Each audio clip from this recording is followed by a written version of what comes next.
She was just an assistant, with a fading voice in a company too big to notice her, until the day a man with no badge fixed more than a broken copier. What started as a simple act of kindness turned into a ripple of change that shook the walls of power, challenged hidden fears, and brought a forgotten woman into the spotlight. But the twist? The man wasn't who he seemed, and neither was she. If you're new to the channel, be sure to subscribe, like the video, and tell us in the comments, where are you watching from? Now, let's jump into the story. Lena Hartley had never liked Mondays, but this one was testing her in new and personal ways. The copier, for instance, had chosen the worst possible time to jam, 3 times. Her hands were already smudged with ink, and the report, weeks in the making, was now threatening to become late. She stood alone in the cramped corner of the office, staring down the blinking red error light as if it might give up and fix itself. Her heart thudded louder with each passing second. Upstairs, the meeting had already started. She was supposed to be there with her files neatly printed, professionally stapled, and confidently delivered. But instead, she was sweating under fluorescent lights, whispering frustrated apologies to a machine that didn't care. A voice echoed behind her, not a kind one. "If you're done playing technician, maybe let someone else give it a go." She stepped aside, head down, murmuring sorry. Her blouse stuck to her back. No coffee, no breakfast, just nerves and that quiet, gnawing fear that maybe she didn't belong here at all. She was 28, single mom to a 4-year-old, and barely hanging on to a job that paid the bills but rarely offered acknowledgement. The office was polished, all glass and chrome, with employees who moved like they had somewhere better to be. No one noticed her. Most called her admin, or worse, didn't call her anything. Lena closed the paper drawer one more time and pressed the button. Nothing. She exhaled shakily. "Please," she whispered. "Just work." "Need a hand?" The voice startled her. Low, calm, with a hint of quiet humor. She turned. Standing nearby was a man she didn't recognize. Mid-30s maybe, broad-shouldered, rolled sleeves on a faded blue shirt, no company badge. In his hand, a wrench. Nothing about him said executive or even office employee. He looked like he belonged in a different building entirely. "It's tray 2, Lena said quickly. "I think it hates me." He crouched by the copier and opened a panel she hadn't even known existed. "Machines don't hate," he said, "but they get tired, same as people." His hands were steady, practiced, calloused but clean. He didn't ask for permission, didn't make a show. He just fixed it. Lena stood back, arms wrapped around her folder. She watched the man work in silence, unsure why she felt a little more grounded just being near him.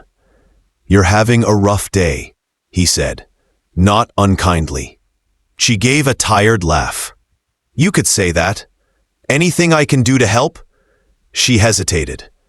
"I don't think anyone can help, not with what I'm dealing with." He didn't press. Instead, he gently tugged a crumpled piece of paper from the printer's rollers. The screen flickered to green. The copier hummed back to life. "Looks like you're good now." He handed her the first page as it slid out. Their fingers brushed. She looked up into eyes the color of slate. Kind, but unreadable. "Thank you," she said softly. "You just saved my week." He nodded. "Just doing what I can." "What's your name?" she asked, noticing again his lack of a badge. He paused, a small smile playing on his lips. "Just passing through." Before she could say more, he turned away. Then stopped, glanced over his shoulder. "Sometimes people pretend not to see," he said, "until someone brave enough speaks." And then he was gone. Lena stood holding the printed pages. but she didn't move. Not yet. Something about the man lingered in her mind. His quiet presence, his steady hands, the way he had looked at her, not through her, but at her. For the first time in months, she felt seen. She pressed the button to reprint the remaining pages. Her hands no longer trembled. The machine worked perfectly now. She gathered the file and took a steady breath. When she reached the stairwell, she paused for a second. Maybe it wasn't just the copier that had been fixed today. Maybe, just maybe, something in her had shifted too. Lena arrived early on Monday morning, the full 15 minutes before the elevator started buzzing with half-awake colleagues and the smell of reheated coffee.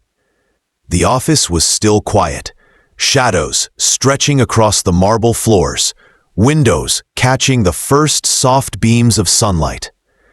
She was halfway through organizing the new quarterly binders when her inbox pinged. There was no subject line, just a message. Please report to the 11th floor executive suite at 9:30 a.m. Lena blinked at the screen. The 11th floor wasn't just higher up in the building. It was a world above. The top executives worked there, people with private parking spaces, assistants of their own, and names on the company website. She reread the message, convinced it must be a mistake. By 9:28, Lena stood in front of the elevator, hands clammy, heart racing. By 9:28, Lena stood in front of the elevator, hands clammy, heart racing. She stepped inside alone, clutching her notebook like it might defend her from whatever she was walking into. The 11th floor felt warmer, quieter. The floors were carpeted in soft gray, and the lighting wasn't the usual sterile white. It was golden, welcoming, expensive. A receptionist looked up and smiled. "Ms. Hartley, you're expected. Please go right in." The door to the main office opened with a soft click, and there he was, the man from the copier. Gone were the rolled sleeves and faded blue shirt. Now, he wore a tailored suit in deep navy, clean lines and polished shoes. But it was definitely him. Same steady eyes, same calm presence. He smiled. "Thank you for coming, Lena." She froze. "You know my name?" "I make a point to remember the names of people who keep this place running," he said. "My name is Elliot Cross. I'm the CEO." Her jaw dropped slightly. "You're what?" "Surprising, I know," he said with a chuckle. "I sometimes walk the lower floors. No introductions, no titles, just listening." Lena stepped into the room slowly, unsure whether to sit or run. "You were honest," he said, "not just with your words, with the way you move through the building, kind, exhausted, and still willing to help others." She didn't know how to respond. She sat down. "I'm building a new internal team," Elliot continued. "A group focused on reshaping culture from the inside. We're calling it Project Clarity. Empathy, transparency, humanity. I'd like you to be part of it." Lena blinked. "Me?" "Yes, you. Your voice matters, Lena, even when it shakes. But I'm just admin." "You're not just anything," Elliot said firmly. "You're someone people will follow, not because you have a title, because you care." She didn't know whether to cry or laugh. "Will this be extra hours?" she asked quietly. He nodded. "A little, but with compensation." She leaned back. "I don't know what to say." "Just say yes," he replied, and somehow she did. By the end of the week, Lena had met the rest of the small team. 5 people from different departments, each one surprised to be chosen. But there was a strange comfort in that. None of them expected to lead, and maybe that's why they did it so well. The first meeting was quiet. Elliot didn't dominate. He asked, he listened, he took notes. When Lena spoke, she could feel the weight of everyone's attention, but it didn't feel heavy. It felt real. Afterwards, she returned to her desk. A coffee cup waited there, still warm. No name, no note. But it was exactly how she liked it. Light, no sugar. The next morning, it was there again. The team met twice a week. Each time, Lena grew a little steadier, her voice a little clearer. Once, she suggested creating a feedback system for junior staff. Elliot lit up. "Exactly what we need," he said. People in the office started noticing. Someone complimented her blouse. Another asked her opinion during a group call. The change was subtle, but powerful. Still, she never forgot where it started. Not with a promotion, not with a raise, with a paper jam, and a man who chose to see her. On Friday, Lena stayed late, organizing files after everyone left. When she finally stepped into the elevator, a voice called out, "Ms. Hartley." She turned. Elliot stood there, holding a folder. "You left this," he said, handing it to her. She took it with a smile. "Thank you," he nodded. Then, after a pause, added, "I meant what I said. People will follow you." Lena looked at him. This wasn't about office politics or climbing ladders. It was about purpose, clarity. "I'll do my best," she said. "You already are," he replied, and the elevator doors closed. Monday mornings usually came in a rush for Lena. There were always too many emails, meetings, and coffee that never stayed hot. But today felt different. As she stepped into the office, something small had changed. People greeted her. Not all, but a few. Someone held the elevator. Another smiled in the hallway. It wasn't loud, but it was real. Since joining Project Clarity, Lena's name had slowly begun to carry weight. Not the kind you could measure in titles or salaries, but in trust. When she spoke, others listened, not because she was the loudest, but because she was honest. She asked questions others avoided, and more importantly, she listened. At the latest Clarity meeting, Lena suggested a simple idea: monthly listening circles. A safe space where employees could talk, not just about work, but about what really mattered to them. Elliot didn't hesitate. He gave her full support. And when Thursday arrived, Lena was nervous but ready. 10 people showed up that first afternoon. They gathered in a quiet lounge on the rooftop, away from phones and meetings. Someone shared how their job made them feel invisible at home. Another spoke about a recent loss. It wasn't therapy. It was just being human. And for many, it was the first time someone truly heard them. Lena didn't try to fix anyone. She just listened. Her eyes did most of the work. Elliot stayed in the background, letting her lead. He knew the moment didn't belong to him. When the group ended, one of the attendees handed Lena a small handwritten note. It said, "Thank you for hearing me. I forgot what that felt like." She folded the note carefully and tucked it into her notebook. Over the next few weeks, attendance grew. The room filled with laughter, quiet tears, and thoughtful pauses. Project Clarity was no longer an idea. It was movement. But not everyone welcomed it. The whispers began. Some rolled their eyes when Lena walked by. Others questioned why someone without a senior title was getting attention. One day, as she stood in the break room, a voice behind her said loud enough to hear, "Guess fixing a copier gets you a fast track to the top."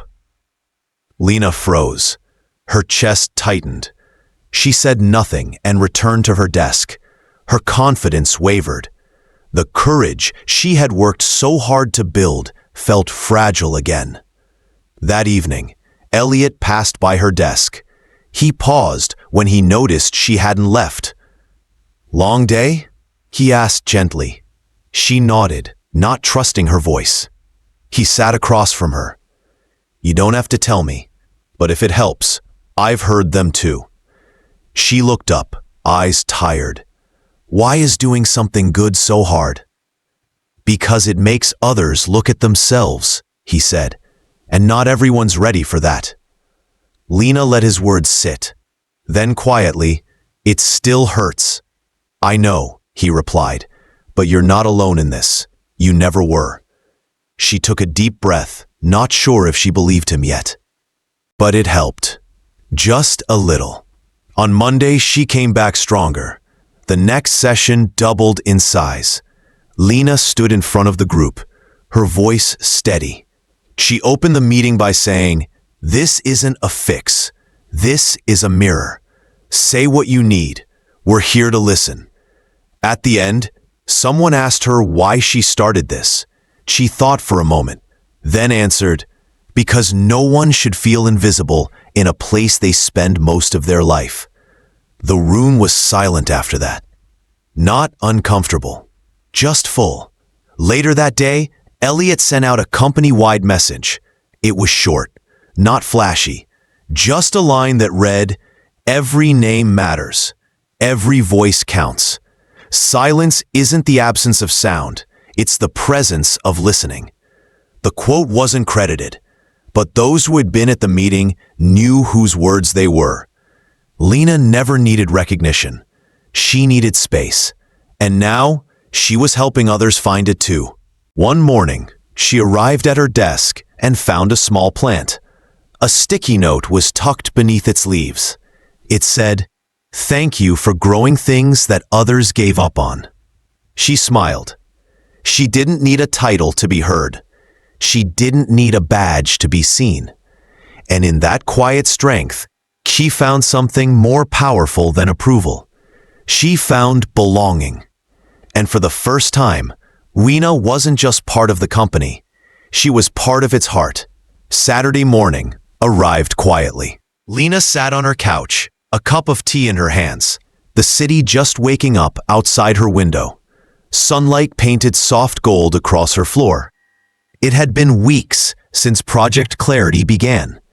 What started as a whispered idea had grown into something real, something lasting. But today, Lena was just Lena. No meetings, no deadlines, just a woman watching the light slowly move across her walls. On her coffee table sat a box. Inside were the notes people had given her over the past weeks. Some were typed, others handwritten. All of them thanked her for listening, for showing up, for starting something that helped people feel human again. Lena read a few slowly, letting each word settle in her chest. Then she pulled out a folded paper star. It was made from a bright blue sticky note. No message, just the shape itself, soft corners and uneven lines. It had been left on her desk the day after the biggest meeting. No one claimed it, and yet it meant the most. At work, things had shifted. The air felt lighter. People stopped by her desk just to chat, not only when they needed something. Someone even asked her to mentor a junior employee. Lena had laughed at first. "Me?" she asked. But they were serious, and so she said yes. The culture had begun to change, slowly. Not because of a new slogan or a campaign, but because people like Lena chose to show up differently, more honestly, more gently. But not every part of her life was so steady. One Thursday, while packing up her things after hours, Lena received a message. It was from her ex-husband. Short, cold, demanding. He wanted to revisit their custody arrangement. He claimed he had concerns, the kind that sounded polite in writing, but she knew better. It was about control. Again. Lena's hands shook. Her world, once so chaotic, had finally found peace. But now the past was knocking. The next morning, she walked into the building with her head held high, but her heart racing. She didn't know if she could face it alone. After her usual meeting, she stayed behind and waited until the room cleared. Then she turned to Elliot. "Do you have a moment?" she asked. He looked up, sensing something in her voice, always. She told him everything. Her words came in pieces at first, quiet and unsure. But Elliot didn't interrupt. He listened. When she finished, there was a long silence. "You don't have to carry this alone," he said.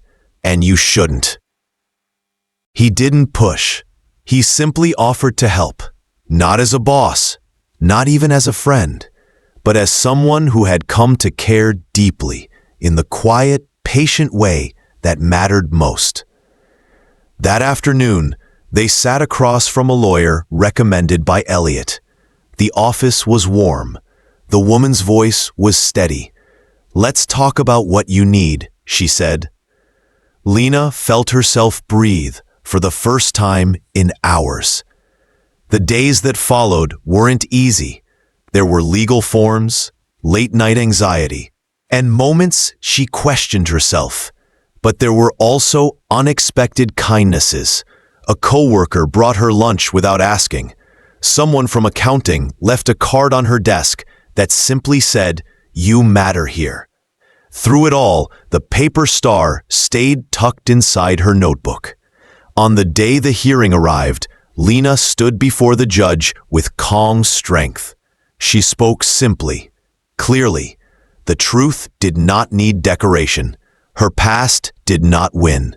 The arrangement remained intact, her daughter's safety protected. More than that, a message was sent. She was not alone anymore. When she returned to work the next day, there was no announcement, no speech. But Elliot left a small box on her desk. Inside was a new paper star, this one made from silver wrapping paper. A note beneath it read, "You've always shined. We just had to clear the clouds." A few weeks later, at the company's year-end gathering, something unusual happened. In the large meeting room, where executives usually delivered polished speeches and quarterly results, the mood was softer this time. A senior manager stepped forward. "This year," he said, "we introduced something new. A recognition for someone who reminded us that quiet leadership is still leadership, that empathy builds better teams, and that small acts create big change." He called Lena's name. The applause was not thunderous, but it was full, and it was real. As she stepped onto the stage, she didn't feel nervous. She felt steady, seen, ready. Elliot handed her a small glass sculpture shaped like a star. He leaned close, so only she could hear. "This isn't about awards," he whispered. "It's about people who choose to care when it's hard." Lena nodded, her voice steady when she spoke. "I didn't set out to be seen. I just didn't want to feel invisible anymore. And I guess others didn't either." When she stepped down, her coworkers smiled, clapped, and someone whispered, "Thank you." And that night, as Lena walked home beneath the stars in the sky, she remembered the one in her notebook. Because in the end, it wasn't the title or recognition that changed her life. It was a simple truth. When people feel seen, they shine. And sometimes, even paper stars can light the way.